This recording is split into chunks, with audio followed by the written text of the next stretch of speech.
This week on the Box2Box podcast, the guys look at the Premier League fixtures from the weekend just gone. They discuss in depth the top four race, the race for the title, and also the race for the drop. They also look into the FA Cup games, giving a little light on the Liverpool Man City game and also the Chelsea Palace game. And they also look forward to the busy week and 7 to 10 days of football to come. On to the podcast we go.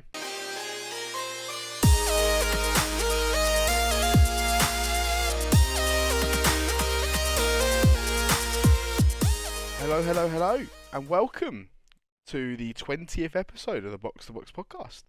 If you haven't had a chance to watch last week's, please go back and watch it. It was quite an entertaining one. But anyway, we'll start on with this one. I'm with, once again, Reza. How's it going, mate? Not too bad, mate. Obviously, bank holiday weekend, long bank holiday weekend, so Everyone should be buzzing. Tomorrow. What can you do? Now. Man's got to eat. Yeah. So yeah, the depression comes out of it. United win, and now we've got depression of playing Liverpool now. So it's now just going back to reality. So yeah, let's kick into the weekend's games. There wasn't too many this weekend. We're not really going to touch on FA Cup, so we're just going to stick to Premier League. The first opening game of the weekend was Southampton-Brighton. Brighton taking this one 1-0. Do you want to go first, pal? Southampton? Sorry, Spurs. Jesus Christ, Spurs versus Brighton. It may as well have been Southampton, the way they played. That's probably why I said it. Yeah, I can kick this off. I know a few people who went to the game.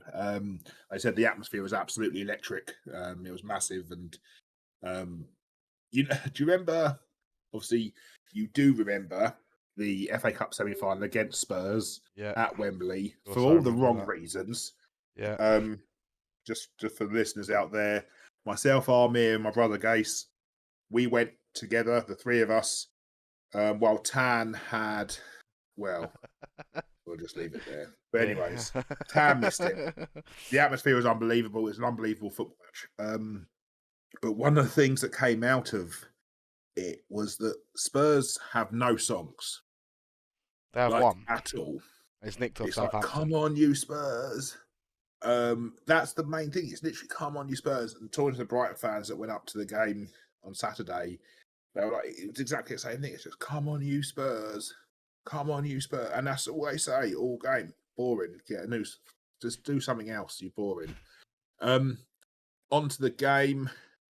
Boring. I mean, just goes with their songs.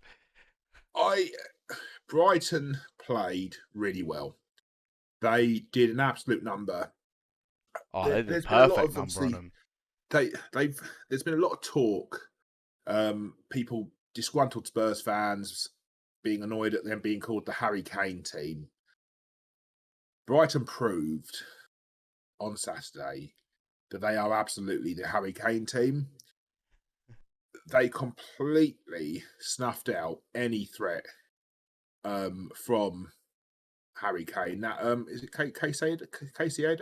Yeah, I don't know how you pronounce it.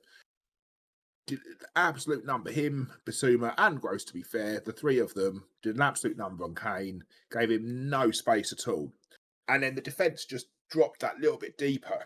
They obviously played a back three matched up with Spurs' back three, which meant that there was no space in behind for Son and Kulusevski.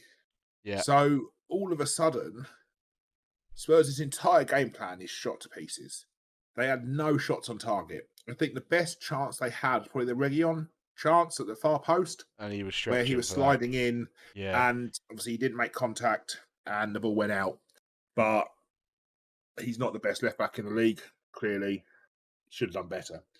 But other than that, no, Brighton played really, really well. They outplayed Spurs. I say again, I'm reading a lot of the reports and everything. You read a lot of people saying, well, Spurs were really poor. I think that's being a bit unfair to Brighton because actually Brighton's game plan was perfect to nullify the few threats that Spurs have. And they completely did that. Yeah, I think this is one of the first weeks for Brighton fans, probably any Brighton fan listen to what I say and be like, fuck me, he's actually giving us praise. That they 100% deserved it every single minute of it. I watched it, half watched it with my dad the first time, Didn't really pay much attention to it. It was only because it was 0-0 at the time. But I wasn't really paying much attention. I had other things to do. Um, and then when I watched it back, the replays, I'm like, Brighton done a complete number on them, like a complete number. Like you say, the midfield just controlled Harry Kane perfectly. And then just dropped a bit deeper and just said, go on and beat us then. And Spurs can't do that. They literally rely on teams being high up. Give the ball to Harry Kane and he puts Son and Kulusevski behind you.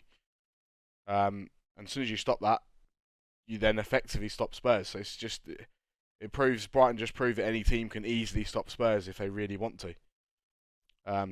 So yeah, it's nothing but blueprint. praise for him really. The Nothing but praise. one thing you do say is you have to work hard, right? Brighton worked hard to achieve that for a full 90 minutes. Of course. Yeah, no, of course you got to do it for 90 minutes when these players are. You've got to give it to them. They are unbelievably classed players. Harry Kane, Son, they're unbelievable, and Kulusevski is very good himself as well. You think to do it to those three is very good. Yeah, fair play to Brighton, really. Much deserved. Yeah, and obviously we'll get on to further discussion, I guess, with top four with regard to top four, but they can't bottle it, can they? The Southampton, with the Southampton game going the way it did, Southampton Arsenal game, and the United Norwich game going the way it did, it completely opens up that fourth place. Obviously, I guess we'll touch on it as we work our way through. Obviously, with West Ham's draw as well, I think that with them having played a game more than Spurs and United and 2 games more than Arsenal, I think that probably puts them out. Yeah, of the running. You say that, now, but then Arsenal's next 2 fixtures are us and Chelsea. You've got Man United's next 2 are Liverpool and Arsenal. Who's Spurs got next? Spurs are away to Brentford. That's not an easy place to go. No, true. So I mean, I guess anything could happen. But we'll get on to West Ham. Obviously, we'll review the game. But I mean, West Ham were really wasteful. Very wasteful in that Burnley game. So they're on a bit of a. It's just up and down, but I suppose all of those teams are very, very much up and down. It's still Spurs is to lose, right? Ultimately, it is still Spurs. That fourth place is for Spurs to lose it, but Spurs being Spurs, you can imagine now those players are looking at it and going, "Oh man, now it's tight." The bottle job feelings are coming back again. Yeah. You got to think in their dressing room, they've not really won anything. Like no one there. As I don't know if Bentancur and Kulusevski have won anything at Juventus. I think they've been there since Juventus haven't won anything. Right. I don't know. So you got to think all the Spurs players, they haven't won anything, and the only thing they're known for is bottling. They've bottled everything. They bottled the Premier League when they could have won it, when Leicester won it. They bottled the Champions League against Liverpool when that was the worst Champions League final I think I've ever seen, and I sat through fucking Chelsea United. Yeah. And just think, and Borussia Dortmund Bayern Munich was a terrible final as well. So you think, and then I'll be very shocked. I say I'd be very shocked if they bottle. I won't be shocked if they bottle it. I genuinely think they could. I think it'd be between us and Arsenal in the end. I think Spurs will just end up bottling it, and it'd just be same old funny Spurs. Yeah. But yeah, let's move on to the next one. So the first of the 3 o'clocks, United versus Norwich. You want to go? Yeah, I can do. I watched this live. Same. Found a stream. United looked. I don't want to say comfortable because Pookie had the chance really early, like the 3rd minute, right, where you could see there were already massive gaps. United didn't have a CDM on the pitch, and it told for large portions of the game. There was no protection, and Sancho and Elanga just didn't get back either to support. And Tellez, I don't know what Tellez was doing in this whole game, but like for Norwich's second goal, why is he running in field when Harry Maguire is there already? What's he thinking? You just said the reason why. Yeah, I suppose. And obviously you've got Harry Maguire being Harry Maguire as usual. Victor Lindelof played well in this game, I and don't if it see. wasn't for I him, don't we'd think he probably. was. I don't think he played that well at all. He had a couple of moments where they I, won the attack, and he got back, and he was the only one who did get back to I defend. think he was just as poor as what Maguire was. There was a few times that Rashida, their right winger, he could have scored easily. A couple of times, and I was just Oh, like, he Lindelof, wasn't great. close him. He just didn't close him, and He wasn't great by any stretch of the imagination, but he also did do more than Maguire in every other aspect. that's not hard, Like really, is it? it's difficult. No, it's not. The whole back four was poor. They were afforded no protection. Now, obviously, Pogba was getting booed. I think it was unfair because look, Fernandez is starting to grate on me. If you haven't been able to tell already, over the past few weeks, it's getting worse and worse and worse, and you're seeing the worst side of him. He doesn't affect games in a positive manner at all. Gives the ball away loads, and yet Pogba was the one who was getting booed by United fans when actually, yes, listen, Pogba's not a defensive midfielder and he's expected to play in that position for whatever reason. He's not a defensive midfielder. He's never going to be that. But what he does bring to the game, he brings as a team, is just this ability to, in a moment, change to do something, a little bit of skill. I mean, that touch and then the Megs, and then holding off the strength to hold off the Norwich midfielder and then get the pass off was incredible. And he's probably one of only a couple of United players who could actually do that. But anyways, I don't full think that the talk of fans. I'll say on the subject of the fans booing Pogba, I don't think it was his performance Saturday that made them boo him. I don't think that was the case right. whatsoever. I think You think it's the attitude and it's the the whole attitude contract and the thing, contract thing and and what's happening. yeah, I think it's now yeah, getting which because they're starting to say it towards the board. So they did a protest towards the board at the weekend.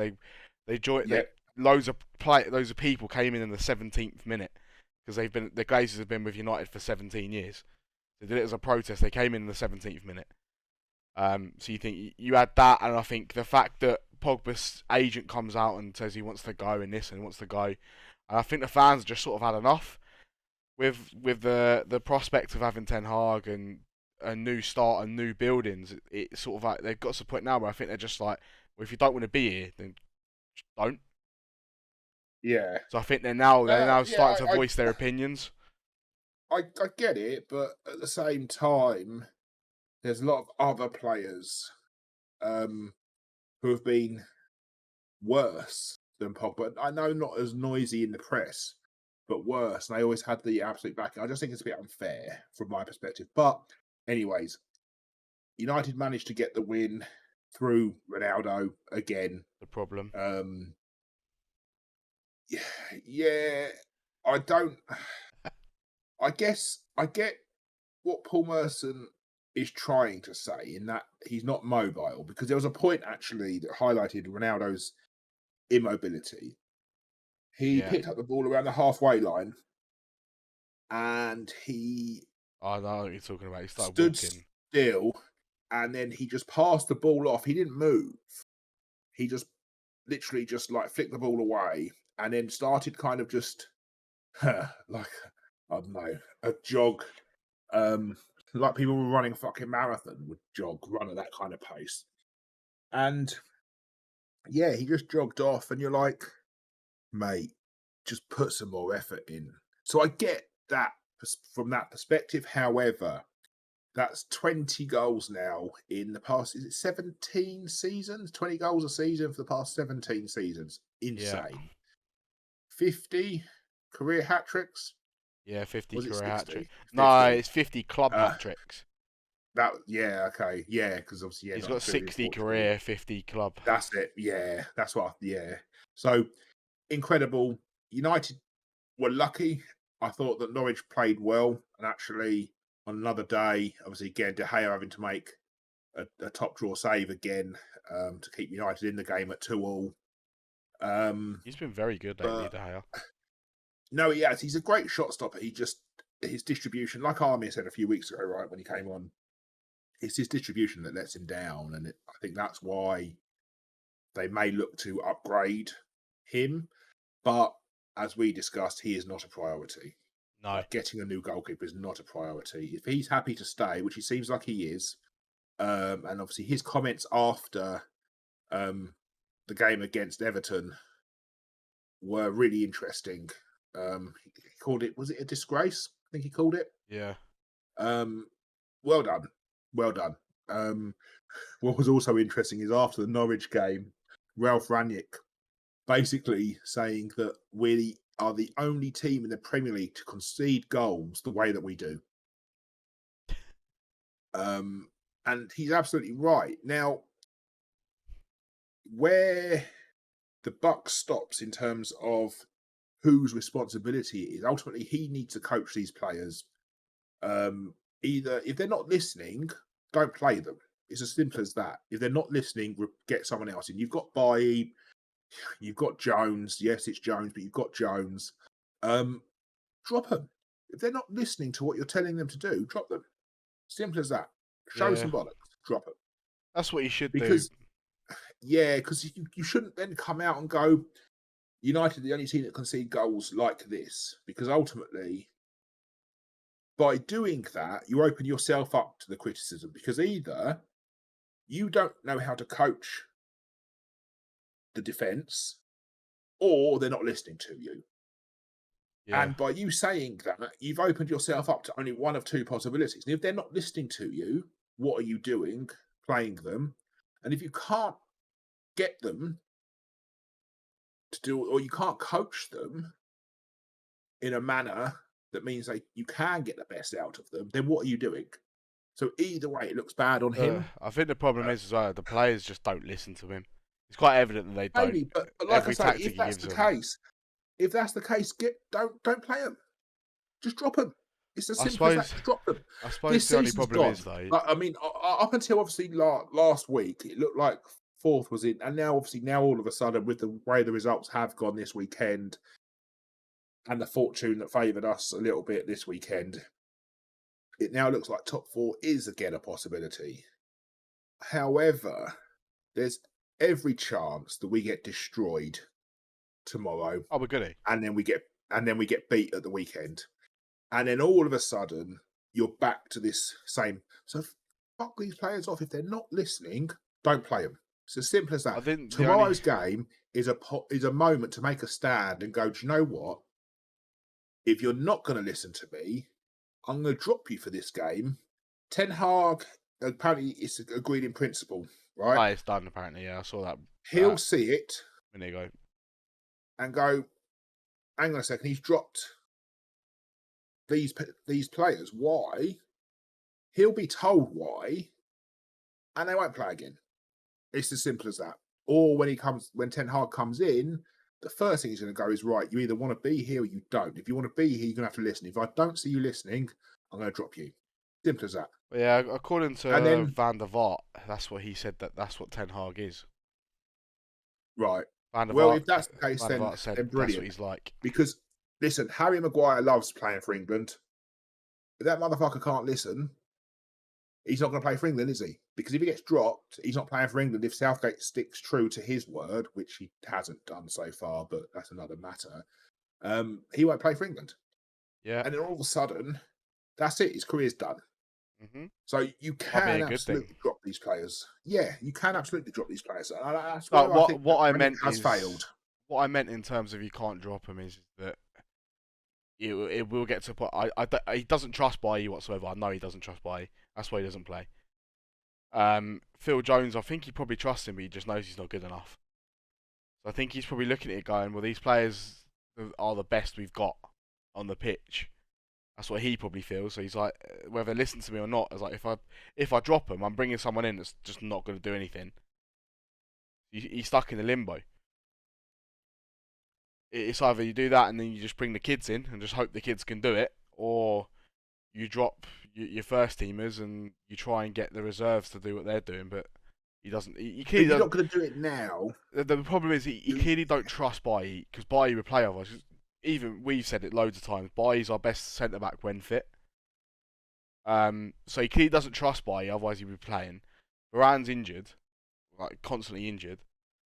So you look at other centre backs, then you think like he's putting Phil Jones in, and I mean Phil Jones okay, but he's played once in what 4 years, 5 years, like once or twice. Since well, the last time he properly played was under Mourinho, wasn't it? I think. Yeah, So, I think so. you think he hasn't properly played since then. So you're sitting there like there is no one else after that.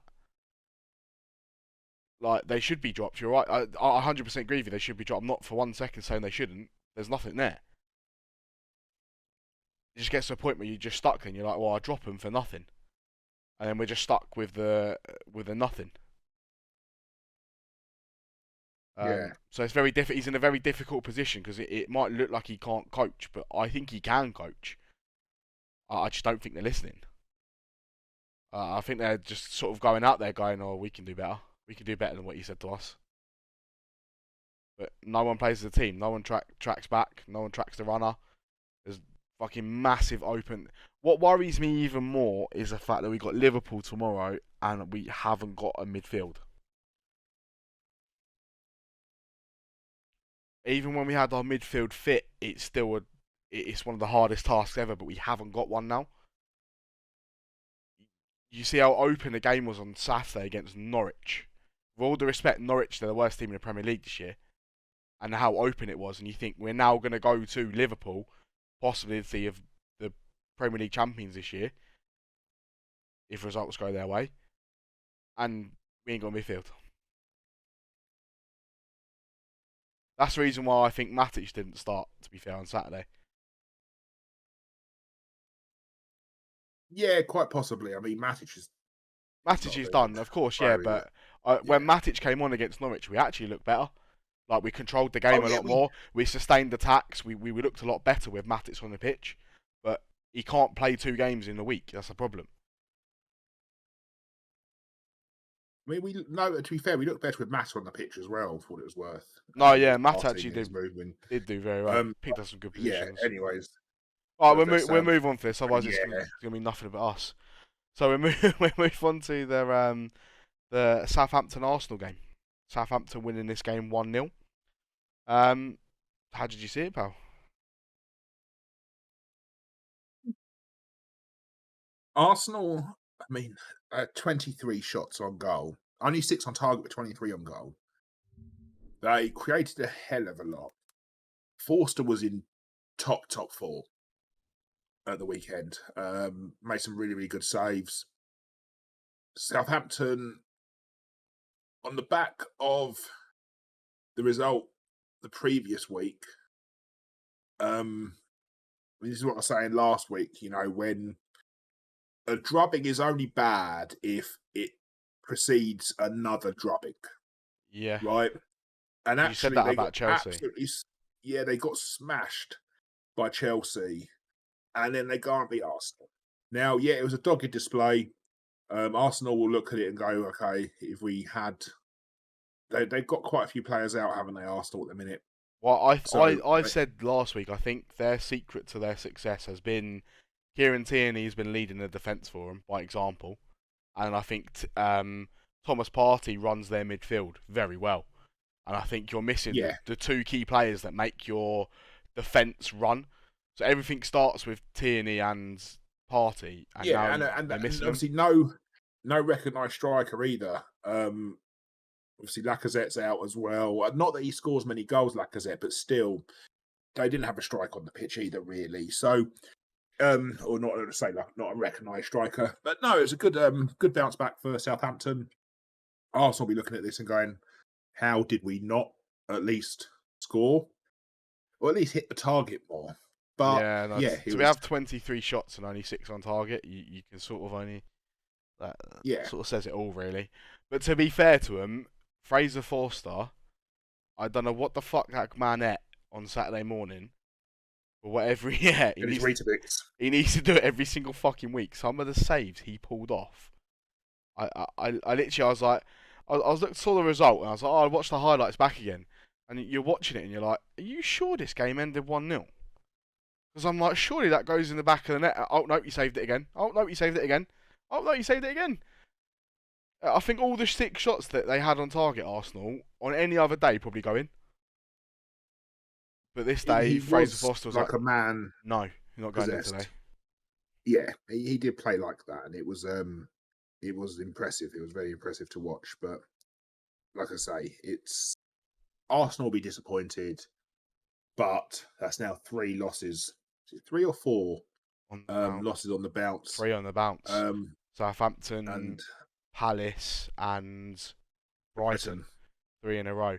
But Yeah. to 3 games as well, you probably expect them to You would pick have up the given 3 them points. 9. You'd have given them Especially- 9 to 7. 7 Yeah. to 9 points out of that.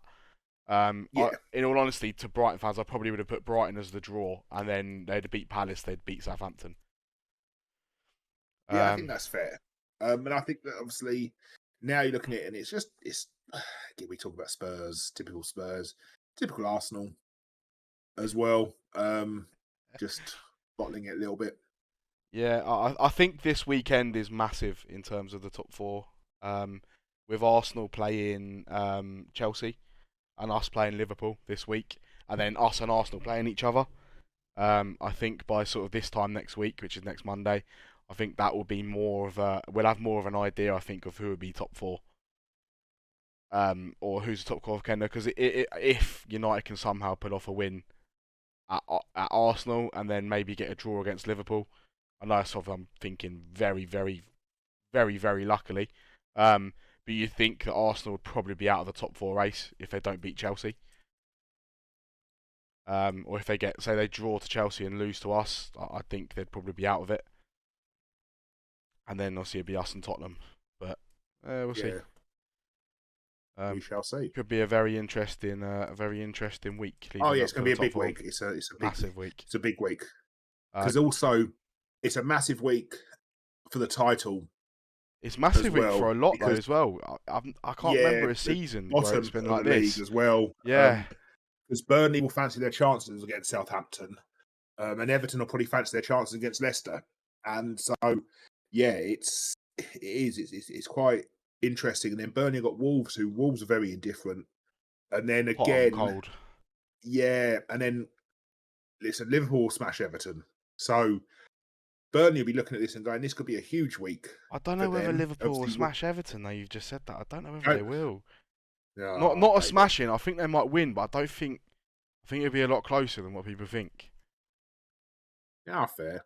We'll see what you're predicting then. Yeah, of course. Yeah, it'll be interesting. I mean, obviously Burnley. We'll get on to the Burnley game later. We'll get onto their manager as well and everything. But yeah, it's a big week for the teams at both ends of the league. Massive week. It should. City will be looking at United tomorrow and being like, "Please do us." Because listen, if United get anything from tomorrow, I think that's it. It's done. That's the league done. Yeah. If Liverpool do not beat United tomorrow, it's done. Yeah, because what you got to look at is you got to think how many points City are going to drop between now and the end of the year. And I think if Liverpool draw to us, and then City end up going and beat Brighton, they'll then be 3 points clear of Liverpool. And I think that 3 points will be 3 points too many. In terms of the running. But yeah, it should be a very interesting week for football. So let's move on to the last game on the Saturday, which was Watford versus Brentford. Brentford took this one 2-1. Do you want me to go or do you want to go? You go for it, mate. Oh, so the way I saw the game, I worry for Watford and their defending in terms of how they conceded their goals. 2 very sloppy goals to concede. The first one from a throw-in into the box. When you're fighting for your life down the bottom, you can't be conceding goals like this. It's just sloppy play. Very struggling one for Watford as well. What did you think of their goal? The VAR obviously ruled it as onside. I thought it was offside. I mean, you've got to go and assume that VAR is correct, right? I Okay, yeah, of mean, course, mate. Yeah. you have to. It looked, it was one of those. It did look from the angle, but obviously you've got to remember that we're looking at it.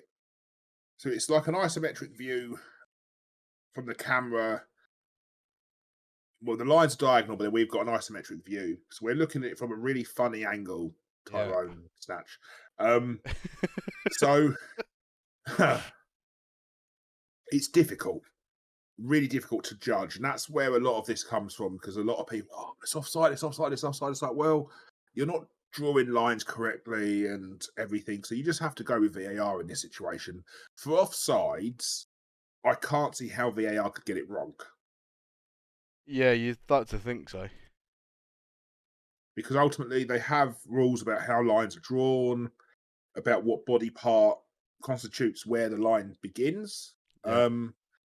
and how thick the lines are, etc., etc. So you have to assume, and obviously now, if those two lines touch at all, then it's onside.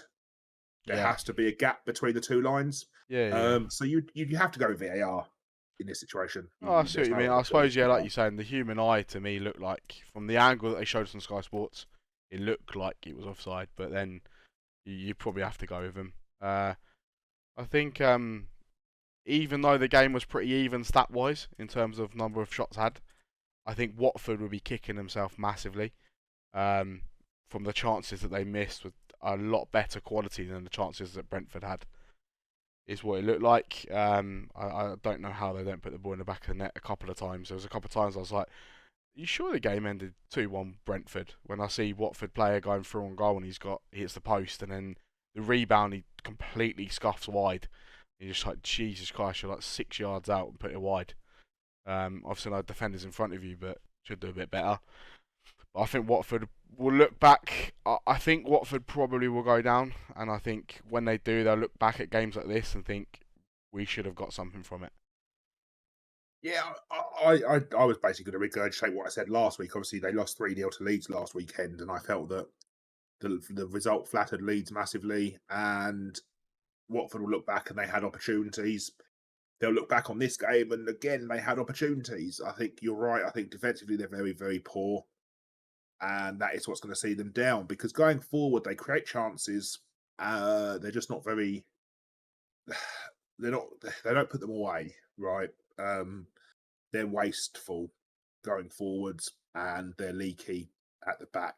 Yeah, So I think that it just sums Watford up. Brentford didn't have to do much, to be honest. They were just a better team, and yeah, I think that result at the weekend is the game that basically seals Watford's fate for me. do you know what I think Brentford showed at the weekend, which is what I thought was very good for them. They showed a team that's down at the bottom that grinds out a result.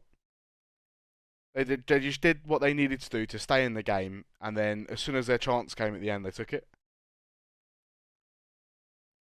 Which is what it seemed like to Yeah, me. I think yeah, they even though Watford missed some howlers, I think Brentford just sort of kept himself in it, and then right at the very end, whipped the ball in. Ericsson with a fucking unbelievable cross again, um, yeah, and they scored from it. So yeah, I think that was a good game for them. Showed that they deserve to be there with the big boys. yeah, yeah. I'd say so. All right, Sam. That covers all the Saturday games in the Premier League. Do you want to touch on the Liverpool City game, the FA Cup? Um, can do. I think it's It's minimal. I mean, it's very difficult because like we were having a little chat of it before we started the pod, and obviously Man City fielded a lot weaker side than they did preview when they played Liverpool in the Premier League the week before. I don't think playing Atletico in the Champions League helped with such an intense game, and then Liverpool yeah. sort. I was disappointed. Obviously, like Liverpool fans were lapping it up. Obviously, 3-0 at half time. It was 3-0 at half time, wasn't it? I think it was literally. I think Mane scored at the 45th minute as well, didn't he? Yeah, Um,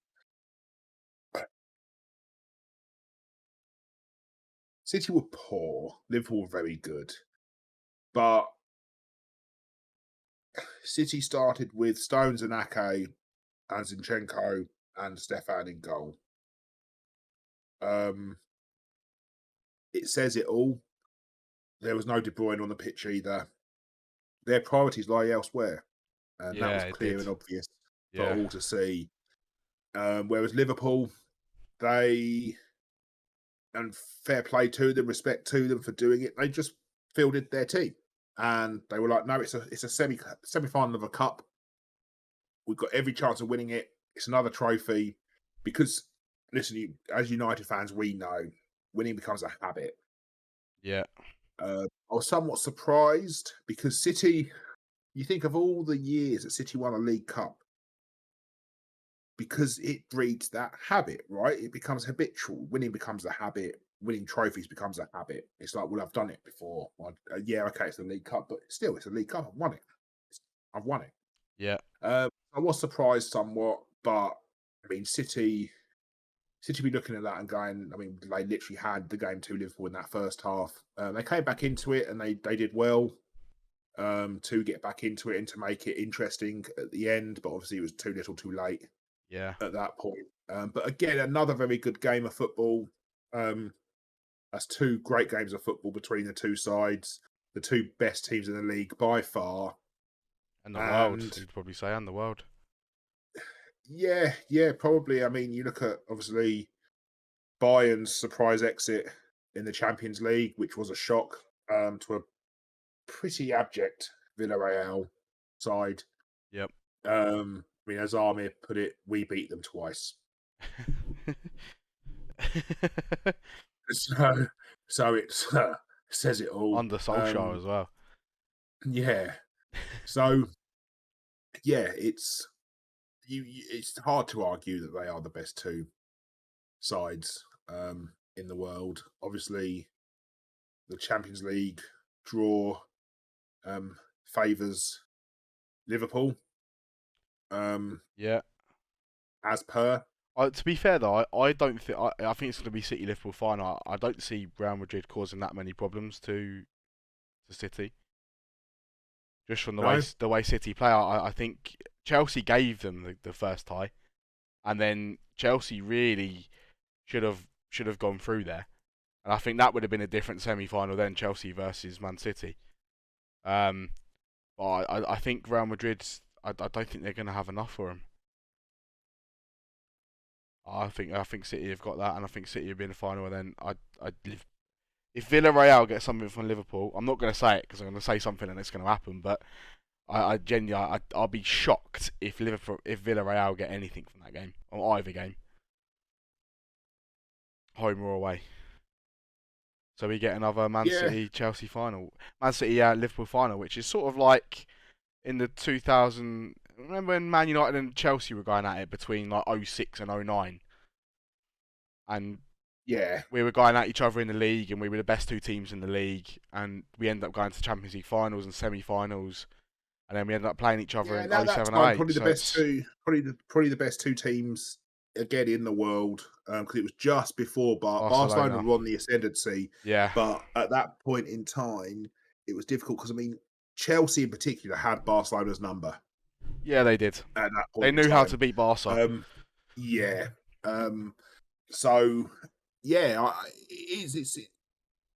there's a lot of similarities between this era and that era.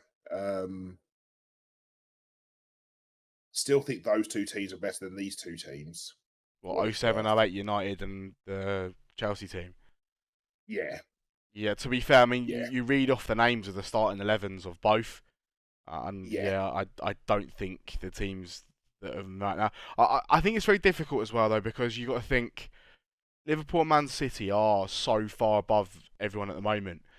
But when United and Chelsea were the two best teams in that era, you had like Liverpool, you had Arsenal, which was like the end of the Invincibles sort of era. Yeah, and they obviously they weren't getting the kind of point tallies that these for two a reason. Teams are. There was a reason they weren't getting that. Yeah. The thing I'd say though is the gap is widening.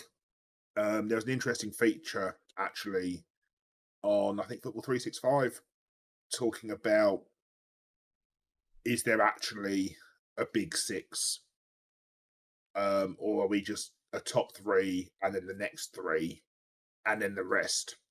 Is that how we are now? And I think it is. It's like it's getting to that point. I think that it's difficult. Listen, you look at. I think where both of those teams, I think, are better than City and Liverpool's teams.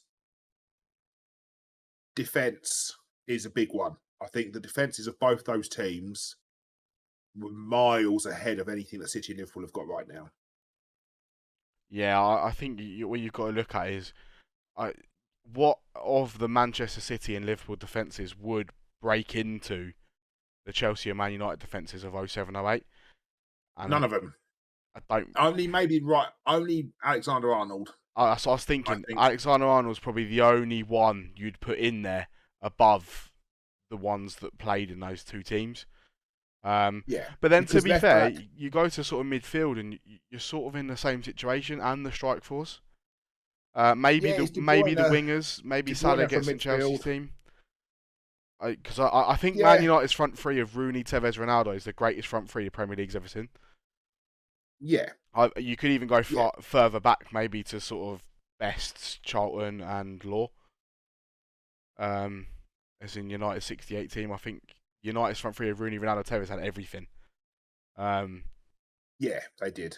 and I think the best front three we'll ever see. Probably in my lifetime. They Maybe weren't not. as quick.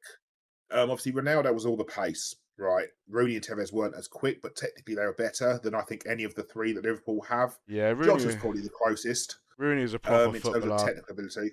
Rooney was the Um, proper footballer, could play anywhere on the pitch. Tevez is just a dog. He'd work his arse off and run for days. And Ronaldo was the cherry on top of the cake. He was like the yeah, and elegance and so skill.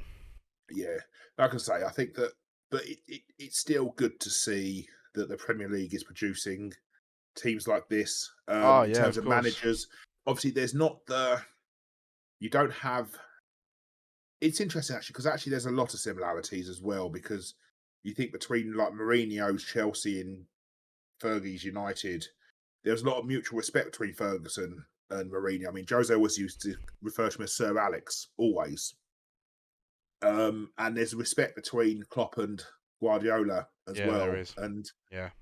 I think it does. It comes with when you're that good, you appreciate how good the other team are because you can't do anything other than do that and go, how they are You have a good. respect for them of how Yeah, good they are. exactly that. Yeah, exactly. So yeah, like I say, but it was a good semi final. Um, it's almost a shame that it was the semi final, but I do think Chelsea will give Liverpool a game. Oh, they will. They will, um, They and definitely will. they'll make themselves very difficult, very tight. And I could see Chelsea. Chelsea could win it, but I expect Liverpool will win it. Yeah, no, yeah, I think you could be right there. I think that sums about everything about the game. Should we move on to the Sunday games? Yeah, First one on the Sunday was Newcastle versus Leicester. Newcastle winning 2-1. How do you see this one? scrappy. Don't think it was a great game of football. Um, Obviously, Newcastle's goals were quite scrappy. Yeah. Just two teams that were, I think, similar in terms of level. Obviously, I know that City, Leicester, um, quite a bit further, 5 places, yeah, 5 places above them in the league, plus 2 games in hand as well. So the points gap isn't quite. It could be a lot worse. But no, fair play to Newcastle. Another victory after a poor patch of form a few weeks ago, where it looked like they kind of slipped into old habits. Yeah. But yeah, say a couple of scrappy goals. Did they deserve it? I don't know. Felt like Leicester had a lot of the ball without doing anything with it. The stats will show that Newcastle had more chances. Um, So it's one of those. It could have gone either way, and it went Newcastle's way. I think Newcastle guaranteed themselves safety as well with that win. Um, I don't think Yeah, I don't think Burnley are getting to 20, are getting to 37 points. I don't think Burnley are getting 12 points in their remaining games. no, definitely not. So I think Newcastle sort of guaranteed themselves staying in the Premier League with that win. So they might be able to play with some pressure off the next couple of weeks and maybe changing things. That I'm gonna butcher his surname. Gutierrez. Yeah, Bruno. yeah, I He's don't called Bruno, isn't know. he? So we go to Newcastle Bruno. Yeah, He was yeah, class for him. I thought he was amazing. he was. He He was was very he good. was unbelievable. And then Saint Maximin doing his normal thing Yeah, for him, so and he Maximus. Saint Maximus. Yeah, you were looking sort of at the start of the season saying, hopefully Newcastle go down, you get Saint Maximin on the cheap. No, you ain't getting Saint Maximin. I think he's gonna look at that as a project, and he loves the city. He loves being up there, so it's gonna be very. I think especially with the money that's coming into him and the money they'll spend this summer, I don't think he's going anywhere now. And yeah, so yeah, I think Newcastle deserved their win. Um, Fair play to him. I don't think there's much more we can add, is there? So Sound. So we'll move on to the last one on the Sunday, which was West Ham versus Burnley. Um, Game was 1-1. Just before we go any further, all the best to Westwood for that for the injury. That one a nice one. You can tell by the players' reactions of how bad it is, and yeah, it was. I think it was Lanzini, wasn't it? yeah, He turned around, he looked, and he was like flapping, and then he just literally like crouched down with his head in his hands. yeah, Um, yeah, it's a bad one. Like dislocated ankle, something they think maybe. yeah. Obviously we haven't had any further updates on Not it yet, no, as far as I've seen, not yet. no, I haven't seen it either. But yeah, speedy recovery. And fair play to Burnley because on the back of something like that happening, to be able to get their heads down and give West Ham a really good game, and actually, it was pretty. I think obviously you look at, I mean, the Cornet penalty. I mean, I watched the highlights back on Match of the Day as well, and they were saying, why did he take it? Why didn't Rodriguez go, no, I'm taking it? Especially in a moment like that.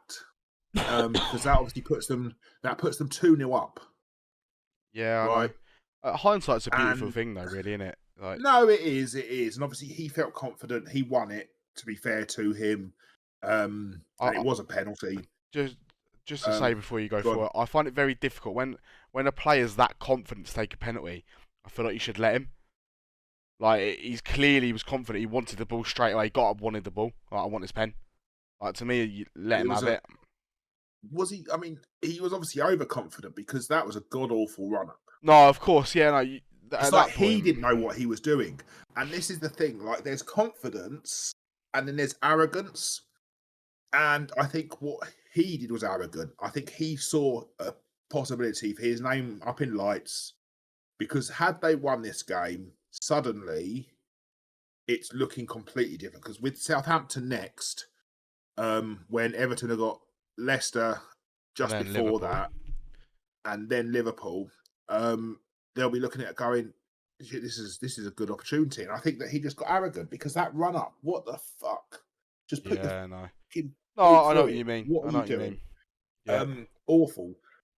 And then obviously the goal for West Ham, bit of fortune. Obviously the ball comes in.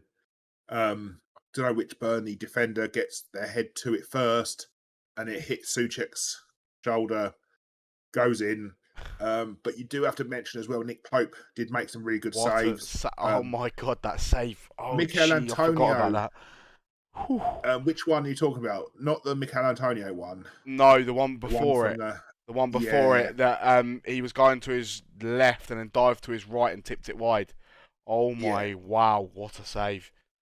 Um, and so yeah, on balance, you probably say I think both teams will probably say that a draw was a fair result, but like I say, that penalty could have changed everything for Burnley. It literally that could be, like we said about Watford, like wasting opportunities, wasting chances. Yeah, Their season could have hinged on, and it could hinge on that point and that moment. Because I mean, it's feasible that they go down by a couple of points, and they'll look at that game and go, "Shit, that penalty." But it happens. It's football. It happens. yeah, that's the thing. They could look at it at the end of the season, going, if someone else would have taken that penalty and scored that, we'd have been up right now. They might go down by a point, say, and if they do, they're like, if someone else would have scored, if someone else would have taken that pen and we scored that, and we had the 3 points rather than the one, we'd have been safe. But hindsight's a beautiful thing, like I say. Yeah. Yeah, I think especially with them sacking Dyche, it's one or two things is going to happen. It's either the worst move they've ever made, or it's going to be the best move they've ever made. They stay up. It's just going to be simple as that, really. I suppose it's the only two outcomes that can come of it anyway. But I think they've got to have some big fucking balls to sack Sean Dyche with however it's like 7 games to go. That's a disgrace for everything that he's done for them. Listen, I know they're in a bad way at the minute, but for everything he's done for them on an absolute shoestring budget, what money has he actually had to spend? Oh, he spent fuck all, mate. And they sold Chris Wood as well in January, and you're like, mate, what are you doing? Yeah. As a club, what are you doing? I don't like saying it, but it's almost like they deserve to go down for what they did, because you don't treat someone that's done that well for you like that. No, you don't. You just don't. No, of course you don't. No, I think that's just bang out of order towards him, and he deserves that better. I did see a really funny picture of Sean Dyche though on the someone had a picture of him on Friday, and he was in a nightclub on Sunday night. Really? They're like sacked on Friday, clubbing on Sunday. So, doesn't surprise me. I thought it was quite funny, and bless him, and he'll find another club, 100%. Yeah, it's not the nicest football in the world to watch, but if you want Premier League football, he's your guy, really. With Burnley being in the Premier League for so long, he's done a great job for them, and yeah, their players fight for the badge sort of thing. So yeah, could be a good little pick up for any little Championship club that wants him, or even any Premier League team really. That's fighting down the bottom that might need a new manager. They might want him to look at him. But yeah. That does this week's games. Do you want to talk about Palace and Chelsea quickly? I didn't see the game, to be honest, mate, so I can't. Chelsea did what they needed to do. Palace, very wasteful. They had a couple of opportunities where I was like, finished it? Oh, no, missed it. One of their centre-backs at 1-0 missed an absolute sitter. The ball got crossed. I think someone hit crossbar, and it came back to him, and he was about 4 yards out. All he had to do was header it into an empty net, and he headed it over the bar. But Chelsea did exactly what they needed to do. Mason Mount with a good goal, and Loftus-Cheek, to be fair, Loftus-Cheek played quite well with a good goal as well. So Loftus-Cheek scored first before Mount, but I thought Mount's goal was probably a little bit better than Loftus-Cheek's, but yeah, good win for him. And fair play to him into another fucking final. It seems like every single year Chelsea have to be in some final somewhere. Yeah. Which is the reason why I don't write them off too quickly when it comes to a final, because they tend to get the job done no matter who they play. But yeah, so that does it. Do you want to just quickly do goal of the week, because there wasn't that many goals to choose between? Yeah, I mean, I went for Ronaldo's free kick just because of what it meant and the time and. Yeah, no, I went. The only two I had on the sheet were Ronaldo's free kick and Trossard's goal for Brighton. Yeah, Trossard. The reason I didn't go for Trossard's goal, I'm assuming you went for Trossard's goal then. No, I went for Ronaldo's, but. Oh, you did. Yeah. Okay. Yeah, Trossard's goal. Really good finish outside of his right boot. Fucking hell! What is Eric Dyer doing?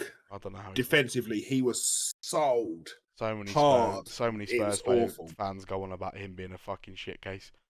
But yeah, so that does the goal of the week. Team of the week, pal. 4-3-3 as always. Goalkeeper, I've gone Fraser Forster. Who have you got? Oh, I've gone for Nick Pope. The reason I've gone for Pope over Forster, because they're the two that I've got listed here, is simply because of what it means. Because had Burnley lost that game, then I think, yeah, there's a better than not chance they're going down. But I think that could still be a pretty big result. Obviously, we spoke about the penalty miss and everything, but I still think that could be a big result, and Nick Pope was a big part of that. Yeah. Okay, Sam. What's your back four? FIFA legend. So I've gone for, now this is obviously slightly taking a bit because he doesn't play left back. Here we go. You're starting to sound like your brother now. Fucking playing Um, centre backs at striker, just to get them all in. Go on. But I've gone for Trossard Oh Jesus Christ! Yeah, go on then. at left back. Mate, Yeah. he played basically left wing back Yeah. against Spurs. So I don't think it's too far fetched. Yeah, go on then. And Cucurella Yeah. as centre back. Yep. With Dunk. Yep. And then Byram at right back. Byram. Yeah. Who's he play for? From Norwich. Norwich. Yeah. I thought he did Okay. a good job on Sancho. Sancho really didn't offer much at all Fair enough. in that game. So for that, put him in. Gone 2 Brentford, 2 Brighton. Brentford's right back, Okay. Ayer, Janssen, who scored the winner. Dunk, I thought Dunk had a great game. And did. then Cucurella, he had another great game as well. So I had them. Yeah. Other than his shot cross thing. Yeah, I don't know what the fuck that was, but yeah. But yeah, apart from that, he had a very good game. Midfield 3, I've gone with Ward-Prowse, Newcastle Bruno, and Basuma. Okay. So I've gone for that Caicedo, Yeah. Ericsson, and Guimaraes, Bruno Yeah. for Newcastle. Yeah, fair 2 enough. goals. Yeah. To be fair, I could have put the other Brighton centre midfielder that you put in there. I just didn't want to do a full fucking Brighton team with Ronaldo up top. So I just tried to just make it a little bit different. Fair enough. Front three, what have you got, pal? So I've got Sir Maximus Yeah. with Ronaldo, Yep. and I've gone for Saka. Reason being, he actually had a good game for Arsenal, and on another day, he could have been the difference maker. So yeah, I still think he had a good game. With no Fraser Foster, he probably scores 2 or 3 goals. Yeah, so yeah, he had a good game. Fair enough. I went Trossard, Ronaldo, and Rashika for Norwich. I thought he played quite well. How can you have Trossard as your left winger when he played left wing back? Well, how can you have Cucurella as your centre back? Because he played centre back. He played in the back three. Ah, okay. Okay. So did Trossard play left back or left wing back? Left wing back. Not left back, is it?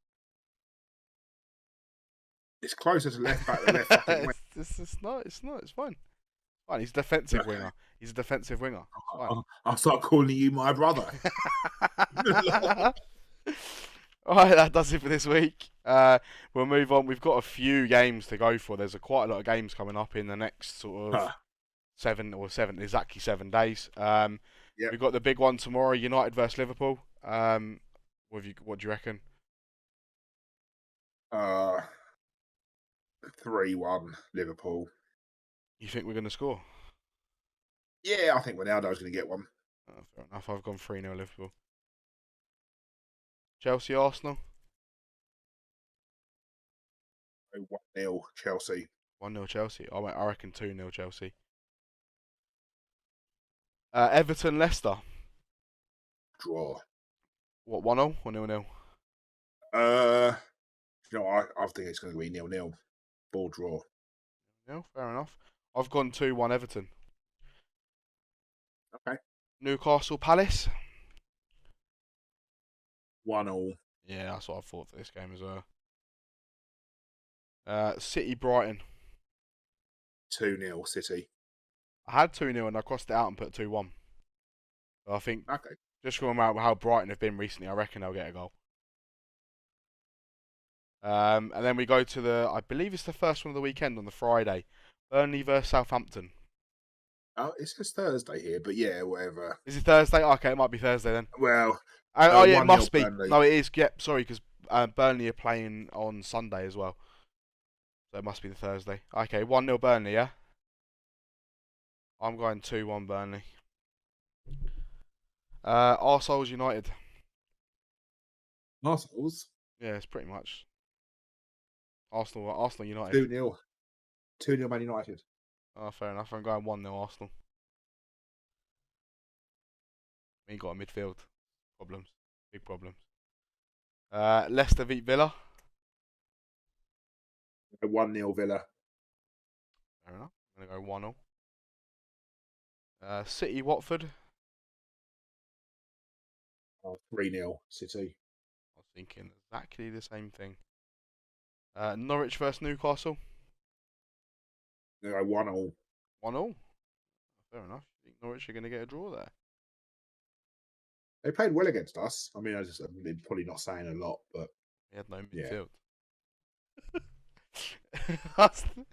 midfield. We got no midfield and no defence.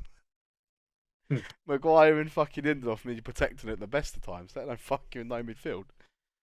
We'll move on. I believe it's the Brentford Spurs game Sunday, or is that Saturday? I think that's Saturday, isn't it? Late kickoff. Yeah, late kickoff. Yeah, go on. Brentford versus Spurs. 2-1 Brentford. Oh Jesus, that's what I was going for as well. Spurs, can you continue being Spurs? Can you just keep being Spurs, please? Just the team. Antonio Conte walks in. Come on, lads, just keep being Spurs. We need to do this. Brighton, Southampton, South Coast Derby. Yeah, 1-0. 1-0. I'm going to give it to Brighton. You know, I'm going to give them a 2-0 win. I think. Burnley, Wolves. 1-0 Burnley. This is a difficult one because it depends on what fucking Wolves team turns up. I'm going to go draw 1-0. I'm going to hope that the good Wolves turns up compared to the shit Wolves that normally turn up.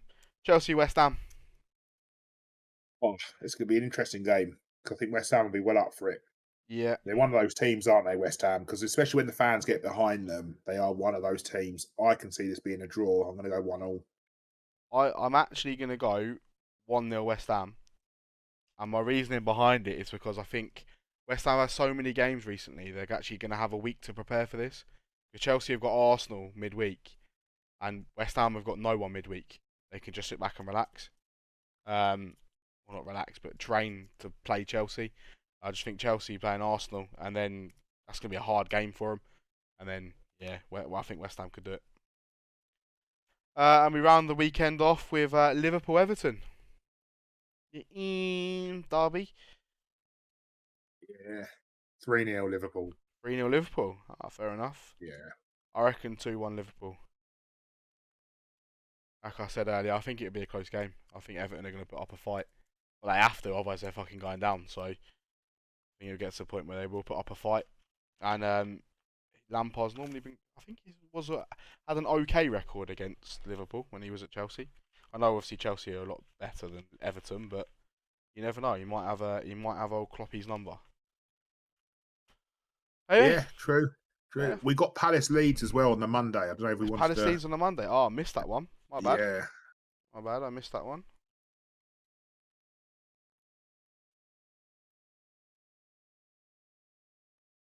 Go on, go ahead. What do you think? I'm going to go 2-1 Leeds. 2-1 Leeds. Be a tough one. Palace coming off their semi-final defeat, and they haven't really got much to play for anymore because they're safe, whereas Leeds aren't. I'm going to go 1-0 Leeds. Right, that now does it for this episode of the Box2Box podcast. Thank you very much for listening. Please subscribe to our socials and also give us a little cheeky like on YouTube and leave a comment if you'd like to.